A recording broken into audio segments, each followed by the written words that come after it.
Muy bien. Vamos a avanzar entonces con dos temas, valvulopatías y patología pericárdica, para ir acercándonos a los temas, como se dice, de fondo, ¿no? Valvulopatías, muchachos, en verdad no es tan complicado entender, porque el mundo de la valvulopatía exige de que nosotros sepamos cuáles son las válvulas que más debemos aprender. A ver, miren, ustedes saben que el corazón, vamos a tener las válvulas del lado derecho y las válvulas del lado izquierdo. Bueno, de 10 pacientes que están hospitalizados por cirugía, para cirugía de válvulas, ponte de 10 pacientes, 7 tienen un problema en la válvula aórtica y 3 tienen un problema en la válvula mitral. Entonces, ¿qué estamos hablando? De que lo que va a dominar es el lado izquierdo. De 10 preguntas que vienen, 9 preguntas son de válvulas izquierdas. Y una que viene será de válvula derecha. Y tú, cuando vayas a tu casa hoy día, ¿qué vas a estudiar? Estenosis pulmonar seguro. No, pues, las válvulas derechas no te preguntan así nomás. Hay cosas muy puntuales. Lo que yo necesito que ustedes dominen es el mundo de la válvula izquierda. Aquí está el secreto. ¿Ok? Es lo que más vamos a ver, es lo que más van a encontrar, es lo que más van a sentir, todo. Entonces hay que reconocer. Pero ¿qué pasa? Es un tema bien grande. Cuando tú entras al mundo de valvulopatías, es una vaina bien densa. Tú dices, su madre, tanta teoría. Es bastante. Y la gente se paltea porque cree que el ruido es lo único que importa. Entonces, lo que vamos a aprender ahora, voy a enseñarles acá las generalidades. Luego voy a ir por la valvulopatía más preguntada de la historia, que es la estenosis aórtica. Esta es la que ustedes tienen que...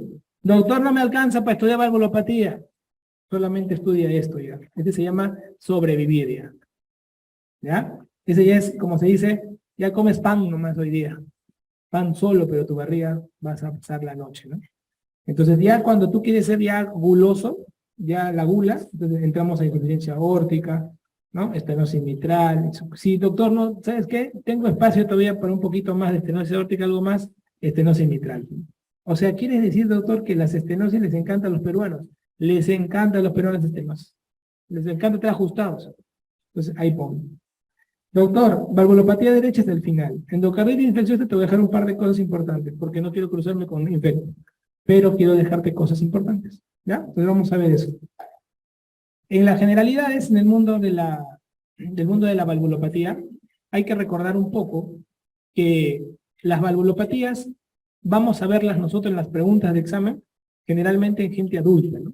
Entonces, nosotros vamos a ver que, por ejemplo, cuando las personas son más mayores, por ejemplo, la estenosis aórtica, es una valvulopatía de gente mayor, ¿no? Estamos hablando de mayor de 70 años, por ejemplo, ¿no? La valvulopatía más preguntada de la historia. Entonces, las valvulopatías tienden a asociarse, normalmente la más frecuente es a gente mayor. Pero luego también van a ver ustedes que cuando ustedes no vean esta situación, o sea, que no sea muy mayor, sino el paciente sea más joven, o sea, menor de 70 años, el corte, se van a asociar ya no a problemas de calcificación. Cuando ustedes vean gente mayor, siempre piensen en que algo se ha calcificado. En cambio, cuando tú lo ves más chibolo, más joven, menos de 70 años, tú vas a pensar que es algo que sea, como se dice, congénito. Algo pasó. ¿Ya? Entonces, y esto ocurre, por ejemplo, te pongo de ejemplo, ¿a quién? A la estenosis aórtica, que es quien quiero no la pierdas de vista. ¿Ya? Luego te voy a enseñar por cada válvula etiología, cada una de sus etiologías distintas, que te voy a decir en Perú qué cosa es. Porque si tú sales de Perú, cambia, este tema cambia. Si tú sales de Perú, este tema cambia. Entonces, en Perú es muy regional, muy tropicalizado este temita. ¿Ya? Ahora, los abordajes, las presentaciones clínicas van a variar. Van a variar porque va a depender de qué hace. Mira, es muy sencillo. Tenemos aquí el ventrículo izquierdo, acá tenemos la aurícula izquierda. Entonces, si ustedes ven, y acá tenemos la válvula aórtica, ponte, ¿ya? Las presentaciones clínicas van a depender si es una estenosis o es una insuficiencia. O sea, la presentación clínica depende si es una estenosis o es una insuficiencia. La presentación clínica va a depender si esto es de manera aguda o de manera crónica. Se va a ver bastante mezcla, hay varias mezclas. Imagínate una estenosis crónica, una estenosis aguda, una insuficiencia aguda, una insuficiencia... Hay muchas mezclas. De la clínica va a depender si es estenosis insuficiencia o si es aguda o si es crónica. Entonces, como yo te voy a enseñar por cada válvula, para que diferencies cómo es etiologías en estenosis y en insuficiencias, no va a haber problema, te lo voy a enseñar. Pero quiero que domines esto que se va a presentar en todas las válvulas, el concepto de agudeza y cronicidad. Cuando una válvula se descompensa de manera aguda, por ejemplo, los pacientes tienden a hacer un cuadro de falla cardíaca inmediata. Por ejemplo, voy a hacerte dos ejemplos prácticos. Válvula aórtica y válvula mitral. Te voy a poner dos ejemplos prácticos, de manera aguda. ¿Qué pasa si yo tengo un problema en la aorta? No en la válvula, sino en la aorta. Se dilató la aorta. Por ejemplo, síndrome de Marfan. Los síndromes de Marfan dilatan la aorta. No hay ningún Marfan que pase los 40 años sin que se haya sido operado de algo en la aorta. Todos los Marfan mueren antes de los 40 años, por si acaso. Pero si tú los operas, ya pasan los 40 años. Son pacientes que dilatan las aortas como locos y hacen aneurismas como locos. De toda la aorta descendente, ascendente, todo, callado, todo, chapan todo. Entonces, ¿qué pasaría si el Marfan se dilata y se diseca? Porque eso es lo que hace. El Marfan hace un aneurisma y luego el aneurisma se diseca. Entonces puede hacer una insuficiencia aórtica aguda. Entonces se comportaría como un cuadro agudo. ¿Te das cuenta? Entonces el Marfan puede hacer eso. ¿Por qué? Porque dilató la aorta. Ahora no vamos a tocar la aorta. Vamos a tocar la válvula nomás. ¿Qué pasa si haces una endocarditis infecciosa? La endocarditis infecciosa solamente afecta a la válvula, pero ha sido agudo. Y afectó, pues. Y entonces va a dar manifestación aguda, descompensación aguda. O sea, hay válvulas que se van a afectar de manera aguda, ya sea, o sea, el proceso ya sea por lo que lo contiene, en este caso la aorta, o por la misma válvula de por sí. Válvula mitral, un cuadro agudo. Por ejemplo, tenemos acá la válvula tranquila, acá están los músculos, las cuerdas tendíneas y los músculos papilares. Y uno de los músculos papilares deja de recibir sangre porque el paciente se infartó. Entonces, uno de los músculos papilares ya no recibe sangre porque se infartó. Entonces, todo el aparato se vuelve disfuncional. Entonces, comienza a desarrollar una insuficiencia mitral. Y hace un cuadro agudo. Estos casos agudos pueden terminar de manera aguda en un shock cardiogénico. Pueden terminar en un shock cardiogénico.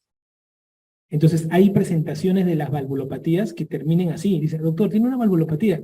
Que recién, doctor, yo pensé que las valvulopatías eran crónicas. No, no, no, es que hay casos donde se pasó algo y está descongestionado. Y eso es lo que sucede. ¿No? Imagínate, ¿no? El caso clínico de un paciente que tiene un infarto, o sea, dolor torácico, todo, y después se escucha un soplo. Tú al toque dices, no, este pata ha hecho una disfunción de músculo papilar. Por eso que está haciendo la insuficiencia mitral secundaria al infarto. ¿No? Tú vas asociando ya. Hay cuadros, estos son los agudos, ¿no? Y hay casos de valvulopatías de presentación crónica. Porque aparentemente la válvula, pues se fue dañando poco a poco y luego va, como se dice, debutando. Esto vamos a verlo en las estenosis aórticas, por ejemplo, que es famoso, o en las estenosis mitral, por ejemplo, ¿no? Quiero que ahora te percates de un detalle que acabo de decir. Piensa. ¿Cómo son las formas de debut de las valvulopatías agudas? ¿Son insuficiencias o son estenosis? Insuficiencias. ¿Y cómo son las formas más frecuentes de debut crónicos?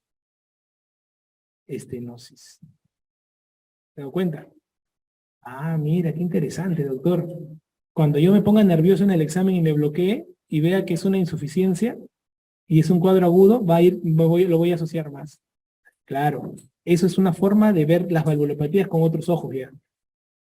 Entonces van a ver ustedes que los cuadros crónicos generalmente se asocian más a estenosis que insuficiencias, y los cuadros agudos se asocian más a insuficiencias que estenosis, ¿no? Que es importante que ustedes lo recuerden. Estoy hablando de generalidades, ¿no? Estamos en generalidades. El gol estándar, chicos, para ver una valvulopatía, ¿cuál es? Ecocardiograma. ¿Cuál es mejor, el transesofágico o el transtorácico? El que esté más cerca a la aurícula izquierda. Acá está el esófago y acá está la aurícula izquierda. Si tú metes acá metes el aparato acá, entonces como está el aparato en el esófago te permite mirar ¿qué cosa? Todo el lado izquierdo. Es 1000 veces mejor que transtorácico. Un ejemplo bueno, en un eco transtorácico tú puedes ver una vegetación de endocarditis de 5 milímetros, pero un eco esofágico puedes ver incluso vegetaciones hasta de 3 milímetros, o sea, vegetaciones menores de 5 milímetros. Estas cositas hacen la diferencia en un transtorácico de un transesofágico. Pero siempre aspiren, cuando tengan un problema de válvulas, traten de tener al menos un transesofágico. Pero puedes comenzar con un transtorácico, bueno, tranquilo. Pero el transesofágico como que te da mejores estudios, definitivamente. Acerca, pero vas a verlo mejor. Cuando vean ustedes en el abordaje de la terapéutica, por cada válvula que yo les vaya a ir narrando, ustedes van a ver que yo siempre voy a buscar esto, chicos. Porque esta parte esta parte que voy a hablar ahorita terapéutica, todas tienen el mismo concepto, ¿ya? Acá todo el mundo se concentra 100 por hora, ¿ya? Porque cuando yo pase todas las válvulas, casi no voy a tocar terapéutica. Voy a tocar esto, voy a tocar diferencia etiológica, diferencia clínica, y etiológica, clínica y fisiopato. Eso es lo que voy a hacer en todas las válvulas. Pero cuando llegue a terapéutica casi no lo voy a tocar. ¿Por qué? Porque todas se resumen en este esquema que está aquí. ¿Y qué van a darse cuenta? Miren. Para determinar, primero, siempre que tú veas una valvulopatía, métete esto en la cabeza. Valvulopatía que ves, tienes que saber si es severa o no. Determina la severidad. ¿Por qué, doctora? ¿Por qué tengo que ver si es severa o no? Porque la gente cree que cuando hay una valvulopatía y es severa, hay que operar. Está equivocado. Una estenosis aórtica severa no se opera. Doctor, tengo este caso clínico de este paciente que dice que tiene estenosis aórtica severa. Hay que operarlo, doctor. ¿Por qué? ¿Porque dice severa tienes que operar? No. Entonces, primero se tiene que determinar la severidad. ¿Ya? ¿Y eso quién lo determina? La ecocardio. Luego, tienes que analizar la estratificación del riesgo. Si te ponen que el paciente tiene severidad y te dicen que tiene síntomas, eso se opera. ¿Cuál es el síntoma más frecuente de todas las valvulopatías? Mira, quiero que uses, por favor, tu sentido común. Las valvulopatías permiten que la sangre se mueva por el corazón, ¿no? O sea, las válvulas permiten que se mueva por el corazón la sangre. ¿Qué pasa si alguna de las válvulas falla? ¿La sangre se mueve bien por el corazón? No. Y si no se mueve bien por el corazón, entonces ¿qué pasa en los pulmones? ¿Se comienzan a retener un poco más de sangre o no? Sí, siempre va a ser así.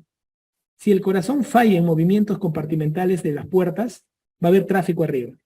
Por alguna razón. Siempre métanse eso en la cabeza. Y si va a haber tráfico arriba, ¿cuál es la forma de debut del corazón que tiene más exceso de sangre? Disnea. Disnea.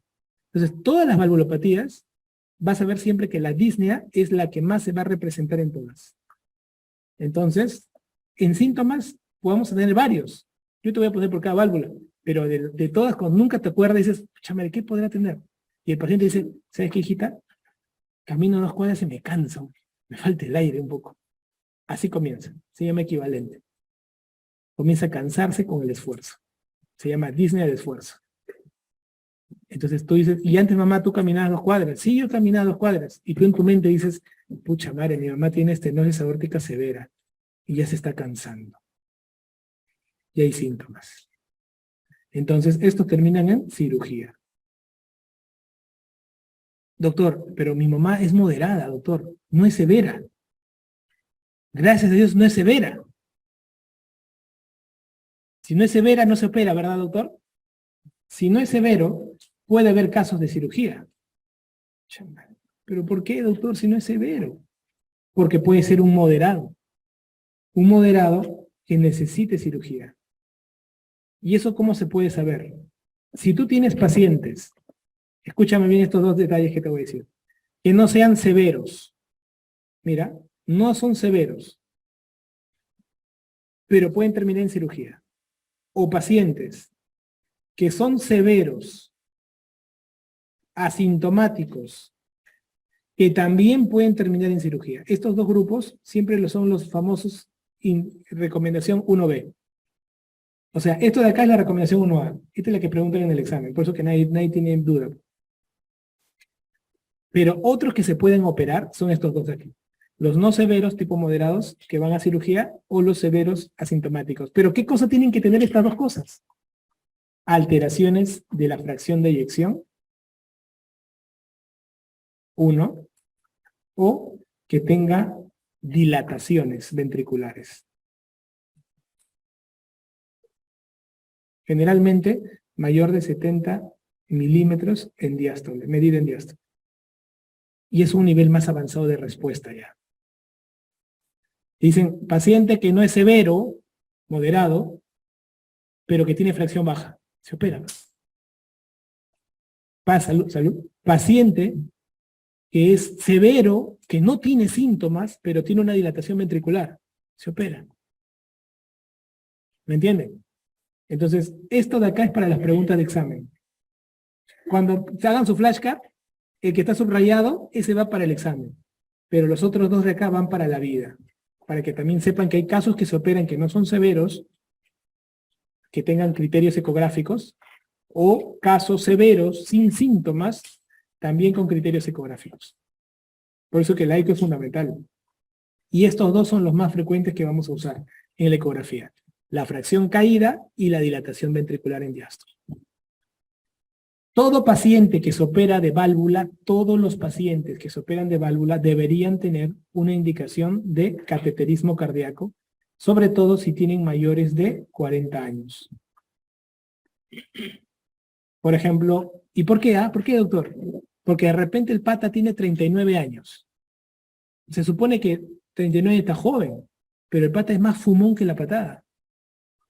Ese fuma de los 15 años, sus 5 o 6 cajetillas. Recontra fumarola. Y tiene 39 años. Y tú le operas la válvula, le operas la válvula aórtica, todo bacán, porque de repente tenía fiebre reumática, entonces le cierras la válvula todo, le cierras el pecho, y a los 5 meses le duele, tiene Disney, o le han operado mal la válvula. Le hacen la ecocardio, todo está bien operado. Y se dan cuenta que tiene lesiones coronarias. A ver, vuelvo a abrir toda la vaina. Pucha, doctor, y encima todavía, doctor, ni tributario para angioplastía, este es para bypass. Hemos abierto ya, ¿por qué no avisan? Pues de frente lo hacemos. Entonces lo normal es que todo paciente mayor de 40 años, o algunos menores de 40 con factores cardiovasculares fuertes, tengan que tener cateterismo antes de la válvula, de cirugía de válvula. ¿Para qué? Para que en la misma cirugía de válvula, si hay que hacer bypass algo, se aprovecha ahí, con el corazón ahí que está mirándolo. ¿Sí? Y luego se recambia también la válvula. ¿Ya? Van a ver ustedes que se da tratamiento médico de fondo, de acuerdo a la enfermedad que tengan, ¿no? Y el tratamiento percutáneo, que puede darse. Y el tratamiento con cirugía abierta. ¿Cómo es eso, doctor? Mira, te voy a decir lo siguiente. Nosotros en el Perú hacemos cirugía abierta a las válvulas. A todas. Válvula aórtica, válvula mitral, cirugía abierta. ¿Y qué se hace? Se cambia la válvula. Nosotros somos en Perú, somos recambiadores de válvula. No somos tan plastiadores. Plastiadores es que reconstruimos con lo que hay. No. Acá en Perú es taquiñado, sácalo todo. Entonces, esto es una válvula biológica y esta es una válvula protésica. De tipo metálica o de tipo mecánica. Cuando le pones válvula biológica, válvula mecánica. Esta válvula biológica está hecha de pericardio bovino. Se cose a mano y se forma esta válvula. ¿Cuál es la diferencia entre esta válvula y esta válvula? Que esta válvula biológica no necesita anticoagulación. O sea, tú le pones la válvula al pata y no le tienes que anticoagular. En cambio, la válvula mecánica sí necesita anticoagulación. Y no le vas a poner nacos, ¿ah? Acá no se pone nacos. Acá se pone warfarina. Cuidado con esos que dicen, no, doctor, yo mejor le pongo su rivaroxaban porque no le gusta que lo pinchen. Esa vaina es para los pacientes que tienen cualquier cosa menos válvula. trombosis, fibrilación, lo que tú quieras, pero no es válvula. Esta no, cuando tengan válvula mecánica, métele su warfa. Métele su warfa, porque tienes que tener controles de INR más fuertes. Doctor, ¿a quiénes preferiré poner válvula biológica? A los pacientes que tienen mayor edad. ¿Por qué? Porque el abuelito se puede caer, y si está anticoagulado se hace su coágulo en cerebro, ¿no? Entonces a los mayorcitos le ponemos biológica. Y la válvula mecánica a los más chibolos, a los de menor edad. ¿Cómo se hace el corte? Mayores de 70 años, válvula biológica. Menores de 70 años, válvula mecánica. Una vez me acuerdo, le dije a un paciente, usted le vamos a colocar válvula biológica. O eso ponen a los viejos, me dijo. Y yo le dije, ¿cómo, señor? Eso le ponen a los viejos. Lo que pasa es que usted, señor, tiene 73 años, pero yo no soy viejo, pues. Y me presentó su novia, tenía 41. Me dijo, ella es mi novia. Entonces, ¿qué pasa ahí? Es una pregunta que está en la guía. ¿Qué pasa ahí? El paciente no quiere. A mí me pones mecánica. Sí, señor, pero usted tiene más de 70 años, tenemos que poner biológica. No, a mí me pones mecánica, porque soy chibolo. ¿Qué haces? ¿Le pones mecánica o no? ¿Sí o no? A ver. Han llevado la parte ética. Mira, en esto, el paciente tiene la razón. ¿Sabes qué, maestro? No te preocupes, tu mecánica te va a meter uno. Y tu anticoagulada. Muchas gracias, doctor. Ahora te pongo el otro caso. Señora de 40 años. Ah, y tú le dices, ¿ah? Doctor, me dice, yo no quiero válvula biológica porque yo sé que la válvula biológica, mira lo que te dice el señor, ¿ah? Yo, doctor, tengo 73 años para usted, pero en mi cabeza tengo 60. Y voy a tener un par de chibolos más. Señor, pero tiene 73 años, ¿eh? No, doctor. Y otro detalle, esa válvula biológica dura 15 años. La 80% se degenera en 15 años. Y yo en 15 años tengo 72, en 15 tengo 87. Todavía estoy chibolo. Pero señor, y no me van a volver a operar. No me van a cambiar la válvula biológica. Entonces, ¿qué dice este paciente? Él no quiere operarse de nuevo, que es el problema de la válvula biológica. Se degenera y tienes que cambiarla. Ahora te voy a poner el otro caso, que es una pregunta que le hizo la vida imposible a los que postularon al MIR, porque no supieron responderla. Paciente de 40 años. Quiere tener bebé. Y te dice, tiene fiebre reumática, tiene estenosis aórtica, estenosis mitral, y le dicen, señorita, vamos a cambiarle la válvula. Le vamos a poner una válvula mecánica porque usted es joven. Tiene 40 años.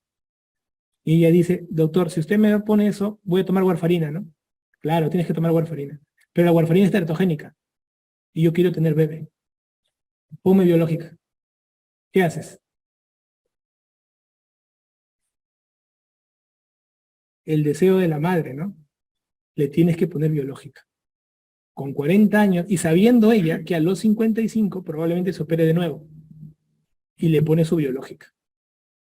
O sea, te he puesto dos situaciones donde tú tienes que tomar la decisión de acuerdo al paciente. Estas son decisiones muy importantes, pero tienes que hacerlo. ¿Ya? Entonces, esta parte, chicos, por favor, acuérdense con respecto a las válvulas, en los reemplazos. Ahora, si tengo una válvula aórtica, ¿cuánto tiene que estar el INR? Entre 2 a 3. Si tengo una válvula mitral, que tiene más superficie que una válvula aórtica, ¿cuánto tiene que ser el INR? De 3 hasta 3.5. Ningún ser humano tiene que ser anticoagulado más de 3.5. No hay forma, no hay nada en el cuerpo humano que te obligue a anticoagular a un ser humano más de 3.5. Pregunta. Imagínate que tú tienes una válvula mecánica y tú vienes al hospital porque tienes una apendicitis aguda. Pregunta para todos. ¿Qué es lo primero que se tiene que hacer si viene un paciente que toma warfarina, tiene apendicitis aguda y viene al hospital? Lo primero que tenemos que hacer es suspender la warfarina. Pero si tú suspendes, ¿cuánto tiempo pasa para que el INR vuelva a ser normal? 3 días. Hasta 5 en algunos casos, pero 3 días mínimo. ¿Tú crees que esa apendicitis te va a esperar? No. Entonces, ¿qué tienes que hacer? Plasmear. Lo plasmeas al paciente, un par de plasmas frescos congelados, cachete. Cuando tú lo plasmeas, al paciente le pasas el plasma en unas 4 horas, pides control de sangre. El INR en unas 5 horas, después de comenzar el plasma, más o menos, ¿cuánto debe estar para decir que ya te puede operar? Menos de 1.5. Doctor, entras a la guardia en la mañana, ¿no? Tomas el turno de la guardia y tú eres residente que quieres operar. Y te dejan un pata que tiene válvula aórtica, tiene INR de 2.8, está con apendicitis aguda, diabético.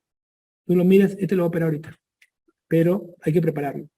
Deja las órdenes de 2 plasmas congelados, que le pasen los 2 plasmas, su control de INR, si son ponte las 8 de la mañana, su control de INR 1 de la tarde. INR 1.3. Está listo. Tú lo vas a operar. Tú lo vas a operar en tu turno. ¿Ok? La cirugía de apéndice que has hecho salió exitosa. ¿En qué tiempo se comienza nuevamente a anticoagular luego de terminar una cirugía? 6 horas. Tiene que pasar mínimo para que no tengas evidencia de sangrados, nada, para eso ve los drenes, todo, y comienzas la anticoagulación. Acá todo el mundo falla. ¿Cómo se comienza la anticoagulación de un paciente que toma warfarina? Comienzas con enoxa, ¿sí? 1 miligramo por kilo cada 12 horas, por 3 días. A la vez que inicies la enoxa, inicias la warfa. O sea, tú puedes comenzar la warfa 6 horas después de la cirugía, sin miedo, y su enoxa. La enoxa va a estar acompañando a la warfa. ¿Por qué la enoxa tiene que acompañar a la warfa? Bien, porque la warfa es protrombótica los primeros 3 días. O sea, tiene un efecto contrario a lo que es. Ella es anticoagulante, ¿no? Pero los primeros 3 días es protrombótica. ¿Por qué es protrombótica? Porque bloquea ¿a quién? A la proteína C y la S. La proteína C y la proteína S son anticoagulantes. Y como la warfa las bloquea, son protrombóticas los primeros 3 días de la warfarina. Por eso que siempre en cualquier cosa que hagas warfa, haz esto. ¿Y sabes dónde lo vas a hacer bastante frecuente? Con tus pacientes que tienen que sacarle la muela. Doctor, tengo a mi paciente con caries. Le tienen que sacar la muela. ¿Cómo manejo la warfarina? Te acabo de enseñar a manejarla ahorita en la clase. Entonces, a los 3 días, tú le inicias, a los 3 días ya le quitas la enoxa, mejor dicho, y lo dejas solo con warfa. ¿INR de cuánto? Ahí tienes que mirar el INR. ¿Qué válvula es? Aórtica, doctor. ¿Cuándo está su INR? 2.8, está cachete. Y continúale su warfarina. Entonces, así vas a manejar estos casos. ¿Sí? Importante. Tratamientos quirúrgicos de recambio vamos a usar para estenosis aórtica. ¿Sí? Cuando hablemos de estenosis aórtica, insuficiencias aórticas, estenosis mitral e insuficiencia mitral. O sea, las 4 valvulopatías más preguntadas, todas van a terminar así, en tratamientos quirúrgicos, cuando tenga esta indicación, si es severo con síntomas. Se acabó. ¿Te das cuenta? Ya tú sabes cómo diferenciar biológica, mecánica, cómo lo uso, y en las 4 valvulopatías. Por eso cuando yo pase las válvulas, no vamos a ver tratamiento casi. Voy a hablarte más en la diferencia clínica. Ahora, ¿en quiénes se da tratamiento percutáneo? Allá. Tenemos en la estenosis aórtica severa, se podría utilizar una válvula que reemplace, pero todo se hace de manera endovascular. Se llama TAVI, el famoso TAVI. ¿Ok? Esa es una colocación, reemplazo de válvula aórtica transcatéter. ¿En quiénes hacen eso, doctor? En pacientes que tienen un Euroscore más de 20. O sea, cuando tú operas a un paciente de corazón, tú pasas al paciente en una máquina, o sea, en un filtro, y donde dices, ¿qué riesgo de mortalidad tiene este paciente con la cirugía cardíaca? Señor, usted tiene un riesgo más de 20 con la cirugía cardíaca. Usted tiene un riesgo menos de 20 con la cirugía cardíaca. Cuando es más riesgo con la cirugía cardíaca, no tolera una cirugía abierta, es TAVI. Entonces, TAVI se usa para pacientes que tienen alta morbimortalidad en los scores de cirugías. ¿Ya? Pero solamente lo usamos para estenosis aórtica severa. No lo usamos para otra cosa. Pero esa no es la que más preguntan. Esa no es la que más hay en el mundo. Ya, pues, ahí está la solución. Otro tratamiento percutáneo que se usa es para la estenosis mitral. Pero aquí lo que se hace es solamente en casos que el paciente está con extrema severidad, mucha severidad, que casi está para morir, lo único que se hace es un balón. Se coloca un balón, así como ven acá, señores. Se hace una balón, se llama una plastía. Le abres un poquito, un cachito, un poquito, nomás un huequito, le abres un poquito nada más. Ese balonamiento se puede utilizar en casos de estenosis mitrales que están en niveles severos y que el paciente tiene una alta morbimortalidad. Le abres un poquito como para que se pueda compensar el paciente. ¿Sí? Para que te suene estos dos percutáneos. No hacemos percutáneos en insuficiencias aórticas ni en insuficiencias mitrales, por ejemplo. No hay. Pero acá ya estás encontrando tipos de tratamiento. Y el tratamiento médico, básicamente el control de la presión arterial, ¿no? Lo que hacemos acá es controlamos todo, presión arterial, controlamos la insuficiencia cardíaca, controlamos la enfermedad coronaria obstructiva crónica, o sea, controlamos todas las enfermedades que hemos visto en las clases anteriores, ya nos dedicamos a controlar. Eso es el tratamiento médico. ¿Por qué? Porque la válvula de por sí no hay una pastilla para que mejore una válvula. La válvula es algo mecánico. ¿Se mejora con cirugía o evitas que progrese el daño? ¿Me dejo entender? Si yo tengo una vaina que no cierra bien, pero el pata es hipertenso, mientras sigue hipertenso esto no va a cerrar bien, ¿verdad?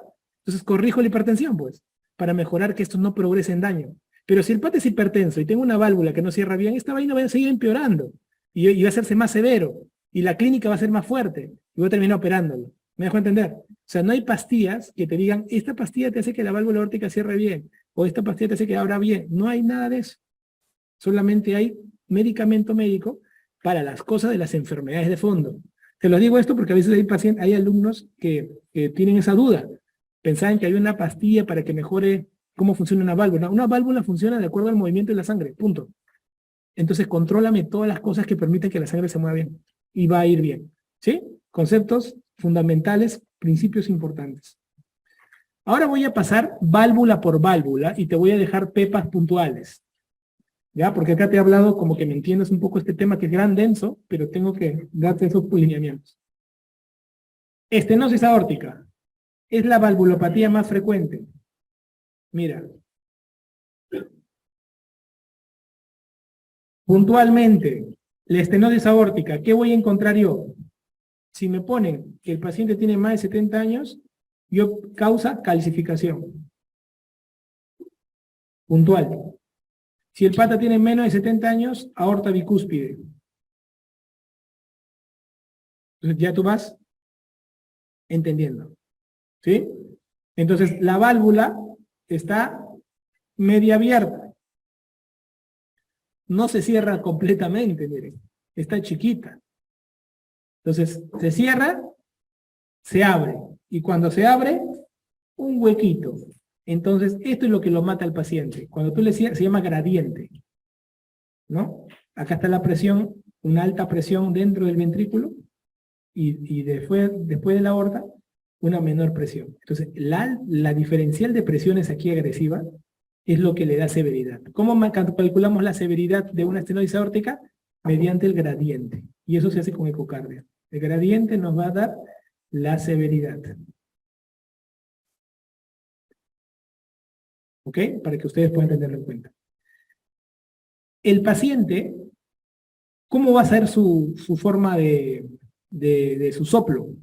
Observen acá. Acá tenemos R1, como cierre del primer ruido, ¿sí? ¿Cómo se origina? Y R2. R1, cierre de válvulas mitral y tricúspide. Primer ruido cardíaco, ¡dum! Segundo ruido cardíaco, ¡tac! Se cierra primero la válvula aórtica y después se cierra la válvula pulmonar. Eso es normalmente. Siempre la aorta es la más vaga. Se cierra primero y después la pulmonar. Pero ¿qué pasa en una estenosis aórtica? ¿Qué pasa? La aorta demora en cerrarse, bro. Por eso que la aorta está después de la pulmonar. Pregunta de examen. Un pequeño detalle que la gente no da. Yo lo puedo poner en un simulacro. Digo, ¿cuál es la válvula que primero se cierra? La aorta. Pero en una estenosis aórtica, ¿cuál es la primera que se cierra? La pulmonar. ¿Te das cuenta? Ahora, mira, dum tac, dum tac. Pero ¿qué pasa con el paciente que tiene la valvulopatía aórtica? ¿Qué van a encontrar? ¿Cómo es su soplo? Un soplo sistólico, bien, un soplo sistólico. Romboidal.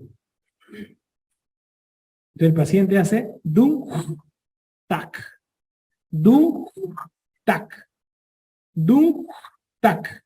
Un soplo sistólico creciente decreciente. Eso es lo que ustedes tienen que descubrir. Este soplo, como ustedes van a observar, tú vas a escuchar acá en el foco aórtico. Hoy estoy escuchando, doctor, en el foco aórtico. Y esto de acá se va hasta las carótidas. Pero también hay sangre que no, como es estenosis aórtica, hay sangre que no va a terminar saliendo y va a rebotar al ventrículo. Entonces también va a haber un sonido que va a ir al ventrículo. ¿Cómo se llama eso? Fenómeno de Gala-Bardin. ¿Qué es el fenómeno de Gala-Bardin? Fenómeno de Gala-Bardin. El fenómeno de Gala-Bardin es un soplo musical sistólico de la estenosis aórtica cuando chorrea la sangre hacia el ápex cardíaco. Entonces cuando bota, va a salir la sangre y como no termina de salir completamente, hay sangre que va a volver al ápex. Ese es el fenómeno de Gala-Bardin, un sonido musical. Un sonido musical que se escucha ¿dónde? En el ápex. Entonces, estamos viendo de que ese es el soplo del paciente con problema aórtico. Y aparte vamos viendo que es un paciente que irradia, hace una irradiación hacia el cuello. Interesante. ¿Cuántos lugares van a irradiar? Este es uno de los pocos. Hace una irradiación cervical. Si yo veo una pregunta, cualquier pregunta que me diga soplo sistólico con irradiación cervical, al toque lo marco, pues, ¿no? Importante. Ahora, esta clínica, piensa, mira, ¿qué vamos a encontrar acá en la clínica? Doctor, mire acá, el paciente puede tener años con la severidad. Pero una vez que comienza sus síntomas severos, prácticamente la mortalidad cambia. ¿Se han dado cuenta? Mira, el pata puede vivir años con severidad, mira, años. Pero una vez que comienzan los síntomas, ¡pum!, se acabó. Entonces yo puedo tener pacientes con estenosis aórtica severa, sin tratar, cirugía, nada, pero apenas aparezcan los síntomas, fueron. Preguntas que han tenido en los exámenes, mira. Si el paciente tiene disnea, le queda más o menos esta sobrevida, para que tengas una idea. Si el paciente tiene síncope, si el paciente tiene angina. Pregunta para todos, ¿cuál es el que te da menos sobrevida? La disnea. ¿Por qué? Porque ya estás haciendo insuficiencia cardíaca. Entonces, esta de acá es la que menos sobrevida te va a dar. ¿Ok? Por eso que los pacientes aparecen con el famoso DAS. Disnea, angina, síncope. Pero esta es la que te mata más. Por eso que es de diet, para que te acuerdes, ¿no? Muerte. Entonces, este es el que más mata. Por eso que cuando tú ves un paciente con estenosis aórtica severa que se cansa, pucha, opéralo primero. Y te puedo poner eso yo en la pregunta. Tengo un paciente con estenosis aórtica severa que tiene síncope y un paciente con estenosis aórtica severa que tiene disnea. ¿Quién operas primero? Sería una buena pregunta, ¿no? Y esa pregunta le dices un R1.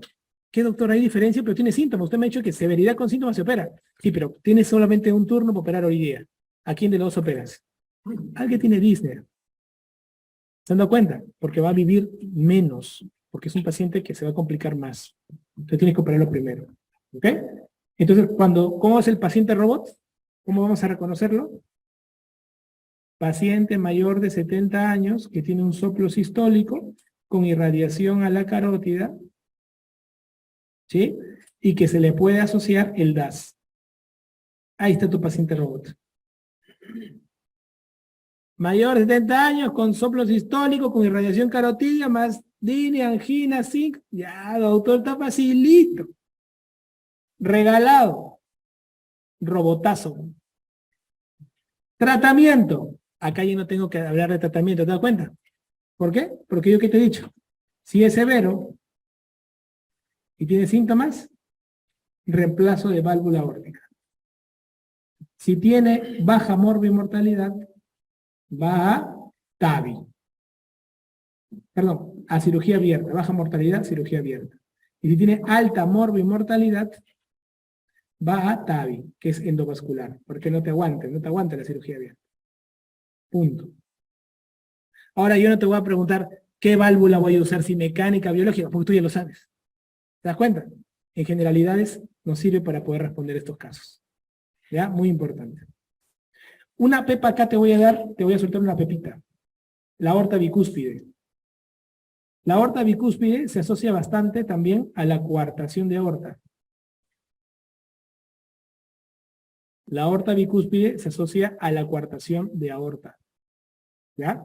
Para que también lo puedas tener en cuenta. Y también se asocia a un síndrome. ¿A quién? ¿Por allá? Turner. Síndrome de Turner.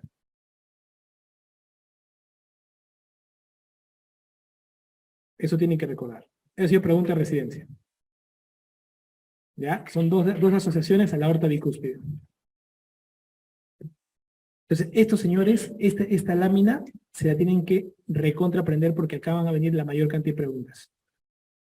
¿Ya? Por eso que es importante que la dominen.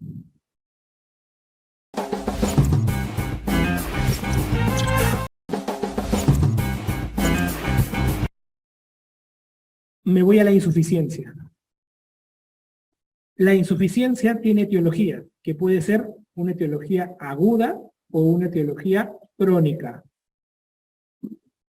¿Cómo es una etiología aguda de insuficiencia, doctor? Aguda significa que el pata tiene una endocarditis infecciosa, por ejemplo, o una disección aórtica, ¿ves? Continente, ¿no? El continente y la valvulita. En uno le agarro la aorta y en otro la valvulita, pero es agudo. Los dos hacen insuficiencia. ¿Ok? Acuérdate, estas son las causas más frecuentes. Causa frecuente de insuficiencia aórtica, aguda, endocarditis infecciosa o disección aórtica. Siempre estas dos. Cuando el componente es crónico, acá tú dices, ¿no? Esto depende. Esto depende. Si es crónico, depende o de la válvula o de la aorta. Para que tengas una idea. Si es aorta y es crónico, es un síndrome de Marfan, que hace que se dilate todo el anillo aórtico, y eso puede hacer una insuficiencia aórtica. Se dilata tanto la aorta que se dilata el anillo aórtico y hace una insuficiencia. Se acabó. ¿Te das cuenta? Y eso ocurre porque los Marfan hacen aneurismas de aorta ascendente. Y si fuera un tema de la válvula de manera crónica, acá depende de dos lugares. Te lo he dividido así. Países con altos ingresos es diferente a países con bajos ingresos. Y eso te lo pongo ahí para que no te confundas con literatura extranjera, ¿ya? Si tú tienes países con altos ingresos, tu problema de insuficiencia aórtica generalmente van a ser las calcificaciones. Por ejemplo, calcificaciones que podrían terminar dando ello. Pero en Perú es un país de bajo ingreso. ¿Cuál es la causa? Fiebre reumática. Entonces, yo voy a tener aquí, mira, causa de insuficiencia aórtica aguda, endocarditis infecciosa. Causa crónica, puede ser un Marfan, si chapa la aorta, o si chapa la válvula, país de bajo ingreso, fiebre reumática. Así tienes que aprender, ordenadito tu mente, para que lo tengas todo bien presente. ¿Ya? La fisiopatología de los pacientes con insuficiencia aórtica, ¿qué vamos a encontrar? Son pacientes que sale el flujo, o sea, tú vas a encontrar pacientes que sale el flujo, ¿no? Y luego que sale el flujo, vuelve a entrar un poco de flujo. Entonces ponte que acá tiene la válvula, ¿no? Botaste. Pero como la válvula aórtica no está cerrándose bien, la sangre vuelve a llegar al ventrículo. ¿Se dan cuenta? Entonces hay un exceso. El siguiente latido ¿qué va a pasar? Va a salir un montón. Entonces imagina, claro, porque está saliendo con exceso, pues. Entonces va a hacer esto. Y rápidamente, como hay robo, ¡pum!, se mete.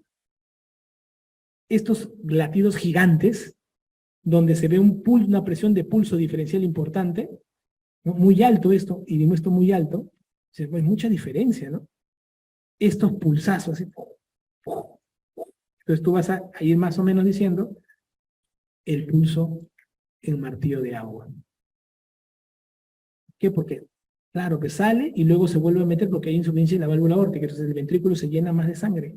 Se llena más y pues esta que bota mayor cantidad. Entonces voy a tener estos componentes. Entonces voy a tener acá el pulso Zeller o el martillo de agua, ¿no? Grande, ¿no? Acá voy a encontrar una presión arterial sistólica. Por ejemplo, si tú lo restas con una presión arterial diastólica, con un valor diferencial bastante alto, ¿no? Normalmente la presión sistólica con la diastólica no deberían tener diferencias mayores de 40, pero cuando tú ves acá, las diferencias son bien altas, ¿no? Lejísimos, más de 50 incluso. Entonces hay una diferencia muy importante, ¿no? Muy importante que se observa por estos mecanismos, ¿no? Entonces vas a encontrar estas lesiones del daño.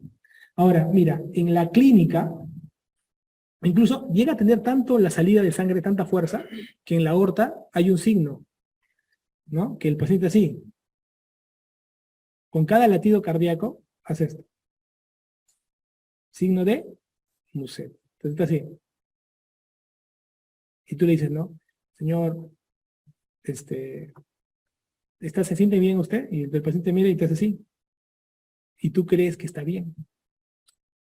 Porque tú lo ves que hace esto. Te lo digo porque hay gente que se le ha pasado. Y son insuficiencias aórticas severas. Y todo el tiempo están así. Y es el flujazo que viene y jala todo y luego sale. Es alucinante. Y eso característico se ve. También van a ver que estos pacientes es el único paciente que el pulso empuja tu mano. Tú pones el pulso en la radial y tu dedo lo levanta. No vas a encontrarlo en ningún otro lugar eso. ¿Ya? Clínica. En la clínica vamos a estudiar el soplo, pues, por hiperaflujo, ¿no? Es un soplo que prácticamente roba, ¿no? Normalmente cuando yo boto acá, yo boto mucha sangre, ¿no? Entonces boto un montón. Entonces podría haber un soplo, en ese caso por hiperaflujo, en el lado sistólico. Ojo, ojo, ¿ya? Y hay un soplo decrecente, lógicamente diastólico, porque está volviendo. Entonces, esto de acá, este soplo diastólico que se observa, porque vuelve, también tiene un nombre, ¿no? El famoso soplo de Austin Flint. El soplo de Austin Flint, generalmente, es un soplo que se va a ver en la insuficiencia aórtica, ¿no? Característicamente. Ahora, es importante que ustedes sepan que los pacientes con insuficiencia aórtica se escuchan mejor en el foco de ERP, que es este punto de aquí. El foco de ERP te permite estudiar mejor los sonidos en la insuficiencia aórtica. ¿Ok? Entonces, miren la cantidad sale un montón de sangre, soplo por hiperaflujo, puede ver así. Y es un soplo fuerte. Y luego a la vez hay robo diastólico, o sea, en este caso,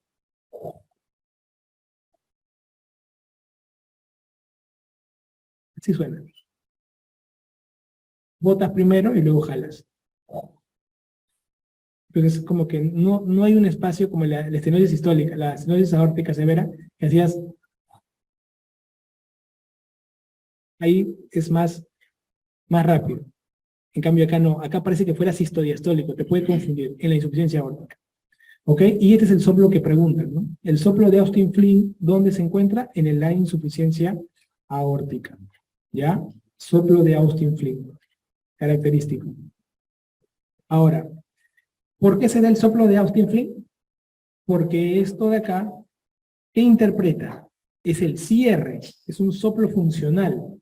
Es como que hubiera una estenosis mitral funcional.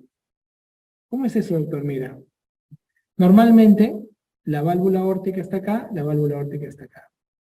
Entonces, ¿qué ocurre?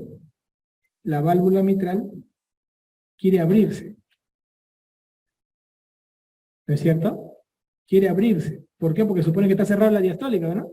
La aórtica. Pero como acá está entrando la sangre, al entrar la sangre, la válvula, el velo anterior de la válvula mitral, no se puede terminar de abrir porque está que entra sangre. Entonces, cuando baja el flujo, cuando baja la sangre de arriba, da ese sonido característico. Como si hubiera una estenosis mitral funcional. ¿Se han dado cuenta? Y esto se da, ¿por qué? Por la misma sangre de la que está bajando de la aorta, que no deja que se abra bien el velo anterior, o mejor dicho, la válvula anterior mitral. No deja que se abra. Entonces se comporta como una estenosis mitral funcional. Pregunta que examen, ¿eh? Han preguntado soplo de Austin Flint. Epónimos que han preguntado soplo de Austin Flint. ¿Ya? A tenerlo en consideración, muchachos, pregunta clásica. ¿Cómo trato una insuficiencia aórtica? ¿Cómo trato? Como te enseñé en las válvulas. Si es severa, con síntomas, se recambia. Entonces el tratamiento será recambio de válvula aórtica. Si es severa, con síntomas, se recambia. ¿Ya? Importante. Estenosis mitral. La estenosis mitral es la segunda valvulopatía más preguntada en la historia. Hay que aprender a diferenciarla y hay que aprender a quererla, ¿no? Entonces la estenosis mitral, la etiología fundamental, ¿cuál es? Fiebre reumática. Punto. Entonces, fiebre reumática, estenosis mitral. Se acabó. La fisiopato, ¿de qué va a depender? Va a depender de cómo se está organizando la estenosis mitral. El paciente con fiebre reumática ha pasado muchos años. Es un paciente que ha pasado 20, 30 años. O sea, han pasado años, más de 20 años. ¿No? Y en esos más de 20 años, lo que va a ocurrir en esta válvula es de que esta válvula se cierra a tal punto que la sangre se acostumbra a quedarse en la aurícula izquierda y se acostumbra a sobrecargarse las venas pulmonares y el pulmón tiende a quedarse con mayor cantidad de sangre. Porque está congestionado, ¿sí? Entonces, acá nace la clínica, muchachos. Por ejemplo, miren. Ustedes tienen un paciente que tiene la aurícula izquierda que está crecida. Cuando la aurícula izquierda está grande, ¿qué ocurre? No se contrae bien. Puede entrar en fibrilación auricular. Cuando tú tienes aurículas izquierdas que crecen, se puede crear la fibrilación auricular. Y como se crea la fibrilación auricular, se forman coagulitos, y estos coagulitos pueden ir, entonces puede terminar haciendo embolia. Embolia. Entonces, dato muy importante, por favor, para que ustedes puedan definirlo, ¿no? Puede terminar siendo un cuadro de embolia, ¿no? Un cuadro de embolia. Ahora, este paciente tiene las venas dilatadas del pulmón. Esto puede terminar haciendo que se rompan, haciendo también hemoptisis. Hemoptisis, ¿no? Tú ya va más o menos jugando. Entonces, ¿qué preguntas de examen van a venir con hemoptisis y con embolia? La de la estenosis mitral. ¿Ya? No la pierdan, por favor, de examen. Y la otra importante característica es la clínica trabajada con el soplo, ¿no? El soplo que más preguntan en la historia es este soplo. Es el soplo más preguntado en la historia. Este soplo, dato muy importante, es un soplo que generalmente lo vamos a trabajar aquí, en su foco mitral propiamente. ¿Ya? Lo vamos a trabajar en su foco mitral. Y lo característico que es un soplo de tipo diastólico. Un soplo diastólico. Entonces siempre la válvula va a querer abrirse. Y como va a demorar en abrirse, hay un sonido. Chac, chac, como diciendo, ya me abrí. Chasquido de apertura. Palabra que no la vas a ver en otra valvulopatía. Cuando ustedes escuchen chasquido, ese chasquido es de estenosis mitral. ¿Ya? Dato muy importante. Otro sonido, aparte del chasquido, mira, estamos poniendo checa, chasquido. Entra la sangre a borbotones, ¡brum! ¡Brum! Retumbo. Retumbo. Entonces quiere decir de que el paciente, hace el retumbo. Retumbo, ¿qué es esto que está acá? El retumbo. Entonces, chasquido, retumbo. ¿Ya? Abrió y echó chasquido y ahora su retumbo. Y luego, miren qué hay acá. Doctor, ¿por qué aumenta esto? ¿Por qué ahí aumentará esto?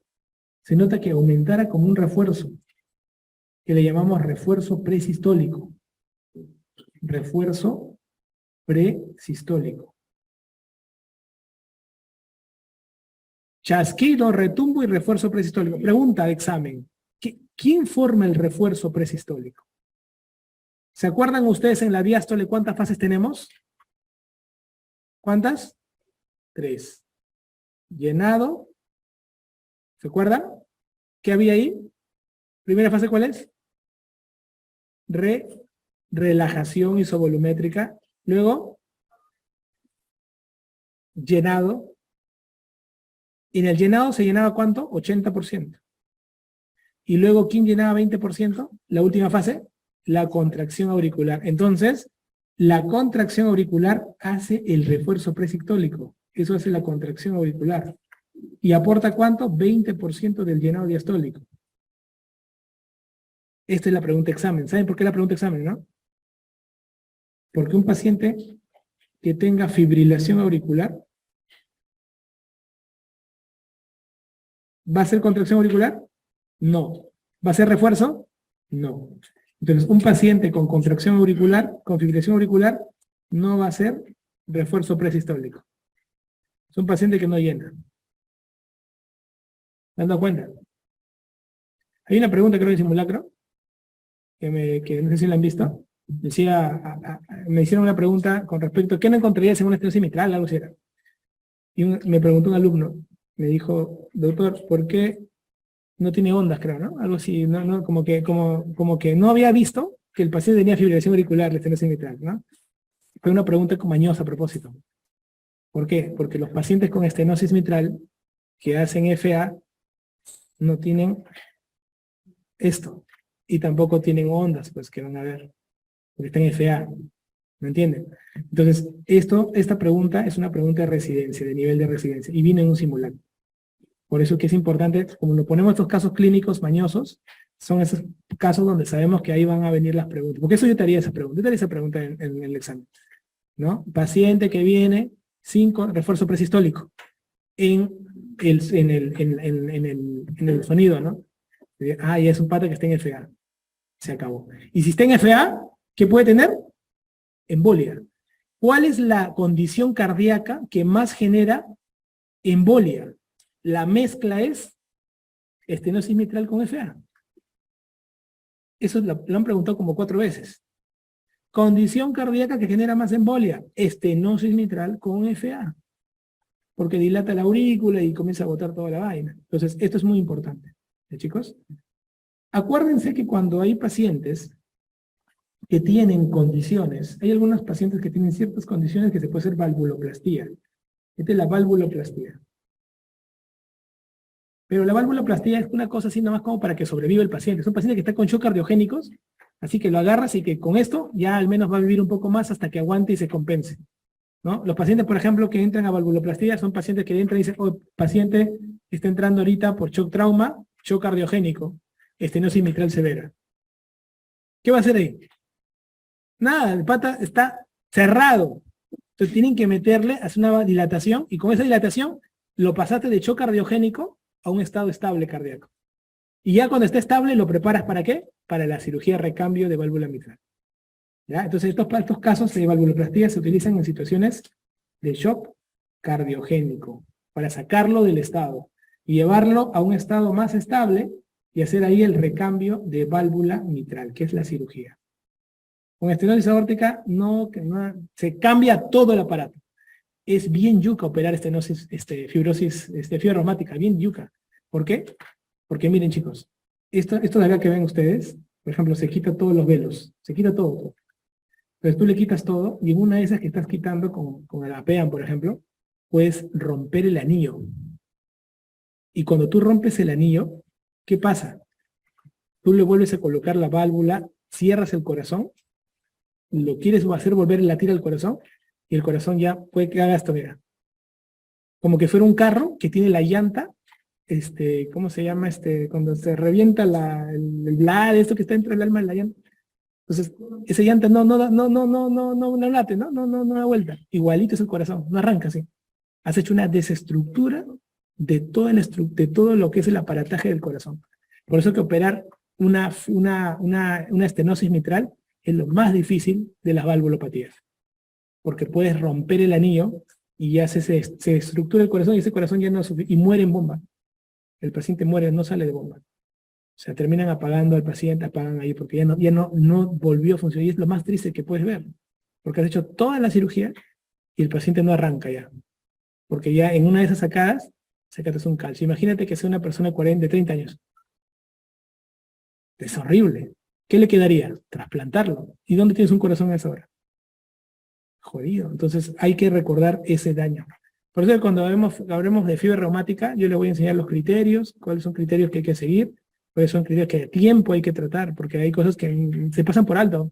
Y hay casos que tienes tienes que seguirlo bien, ¿no? Insuficiencia mitral. ¿Qué vamos a saber de insuficiencia mitral?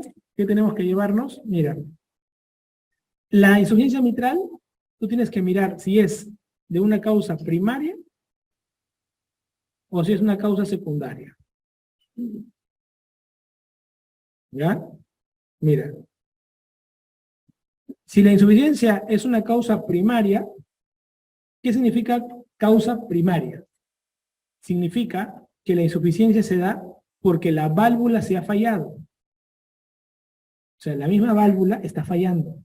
O sea, algo orgánico está fallando.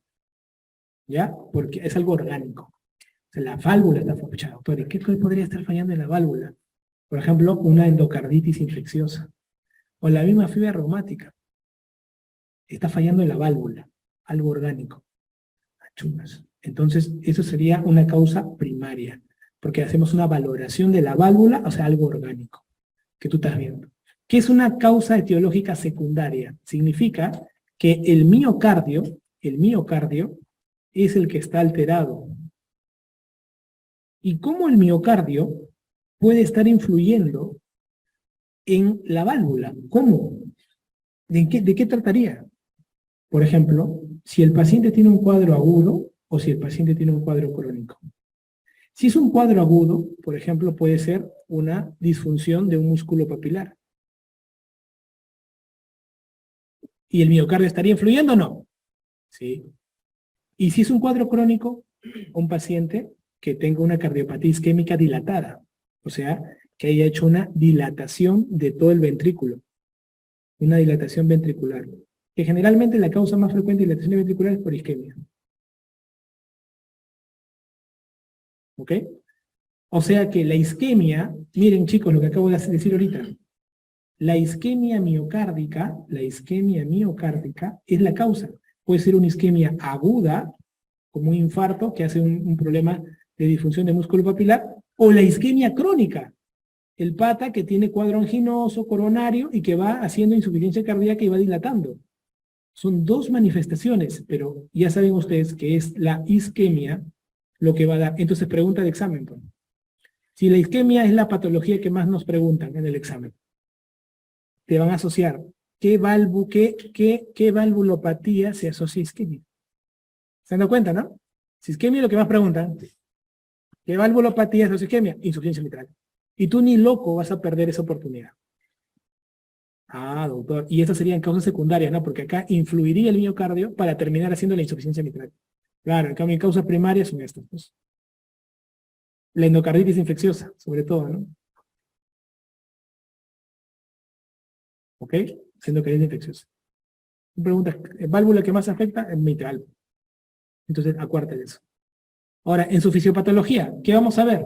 Como la válvula no se cierra bien, mira. Entonces, la sangre se va y va a regurgitar. Sí, ¿no, doctor? Claro, y por eso que la irradiación del soplo es en la región axilar. Hay dos zonas que tú tienes que acordarte de la irradiación. Irradiación al cuello es estenosis aórtica, irradiación axilar es insuficiencia mitral. Son las dos que han preguntado en la historia y son las dos únicas que uno busca en la práctica. Así que es suficiente. ¿Ya? Como para que no se vayan a equivocar, chicos. El paciente clínicamente, su sopla, ¿cómo va a ser su soplo de la insuficiencia mitral? Igualmente, o sea, doctor, tengo un soplo de insuficiencia mitral. Es un soplo holo sistólico. Holo. Se chapa todo. Chapa todo. ¿Sí? Entonces un soplo holo sistólico. Va a chapar todo. Ahora, acá yo voy a hacer una diferencia, voy a aprovechar el espacio y voy a jalarlo para acá. ¿Ya? Para que ustedes lo puedan ver. Porque este es un soplo holosistólico. Y es diferente al prolapso de la válvula mitral. El prolapso de la válvula mitral es mesosistólico. Mesosistólico. ¿Y esto qué quiere decir? Quiere decir de que tengo que dominar prolapso de válvula mitral. Entonces aprovecho acá a darle un espacio. ¿Cómo se forma el prolapso de la válvula mitral? Generalmente vamos a ver que la válvula, acá vamos a tener todo el proceso posterior, generalmente la válvula posterior mitral, la válvula posterior, comienza a tener toda esta parte de las cuerdas tendíneas, comienzan a estirarse por un depósito anormalmente mayor de dermatán sulfato. ¿Ok? Dermatán sulfato. Entonces, esto se extiende. Entonces, la válvula, como se extiende, se comienza a crecer, porque hay depósito anómalo. Entonces, como que tuviera un bultito, un peso de más. ¿Sí? Comienza a crecer. Entonces, es como que creciera la válvula. ¿Ya? Esto de acá, al crecer este depósito de dermatán sulfato, va a haber de que haya una degeneración. Una degeneración de las cuerdas tendíneas. Esto se llama degeneración mixomatosa. Entonces, esta degeneración mixomatosa de las cuerdas tendíneas, más el depósito anormal del dermatán sulfato, hace de que las cuerdas tendíneas no puedan sostener el peso, ¿no? Y se le cae. Entonces, va a haber un prolapso que se va a presentar. ¿Cuál es la causa más frecuente de por qué ocurre esto? Idiopático, es lo más frecuente, no se sabe. Hay pacientes que tienen cierta predisposición a prolapso de válvula mitral, sí, por ejemplo los Marfan. Los pacientes con enfermedad de Graves tienen mayor predisposición. Cuando te pregunten a ti cuál es la descripción anatomopatológica del prolapso de válvula mitral, degeneración mixomatosa, tú vas a marcar. Degeneración mixomatosa. Hay una degeneración mixomatosa donde hay un adelgazamiento de todos los que son las cuerdas tendíneas. Justamente ese adelgazamiento se va a presentar en las cuerdas tendíneas. ¿Por qué? Porque hay una acumulación mucoide que está habiendo en esta parte de la válvula, que es el dermatán sulfato. ¿Sí? Ahora, estos pacientes son asintomáticos. Esta es la parte etiológica, para que tengas en cuenta en tu mente.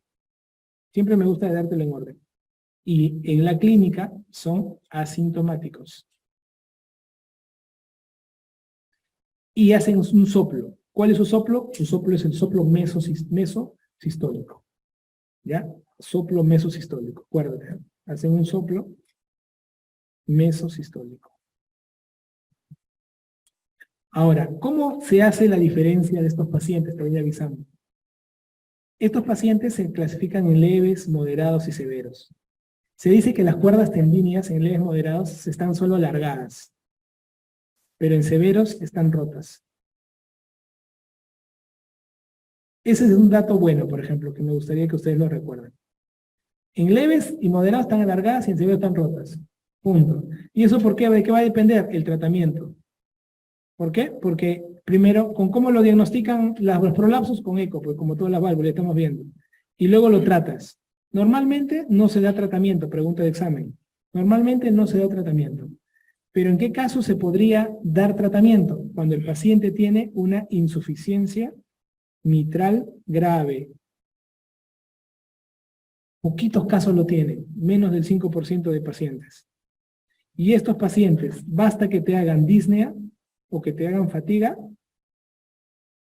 estos pacientes tienen que tener cirugía. Tienen que tener cirugía. ¿Ya? Es muy importante.